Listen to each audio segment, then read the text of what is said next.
शायद भाई ये बताएंगे ये कौन सा आर्ट है? ये ब्रूम स्टिक आर्ट है।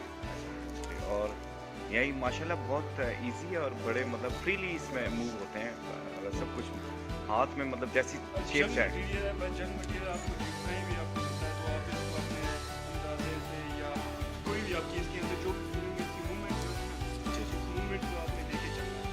सही। और उस मूवमेंट के साथ ये बच्चे भी खेलेंगे। अच्छा पोर्ट्रेट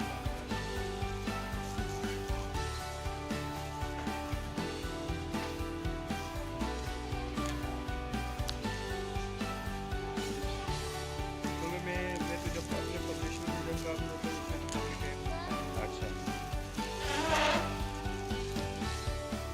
और अभी ये इसकी आइस ये क्या बन रहा है और ये फेस जो है ये तकरीबन बीच में है ये इसकी आइस बन रही है। अच्छा ये इसकी आइस यानी जिस चीज ये पोर्ट्रेट मैंने ड्रॉ किया है एक झाड़ू की लाइन से, अच्छा जो इसकी तिनकों की जो लाइन है उसकी मूवमेंट जो है वो मैंने एक पोर्ट्रेट बनाया है। अच्छा नॉट रेडी। अच्छा ठीक है। और इसको हम और भी मज़ीद बेहतर बना सकते हैं। हाँ ये मिलती तो बहुत ज़्यादा टाइम इसमें लगता है। अच्छा अच्छा इसकी जो आपकी मूवमेंट है, इसकी जो आपकी जो तिनकों की ये लाइनें हैं, क्योंकि ये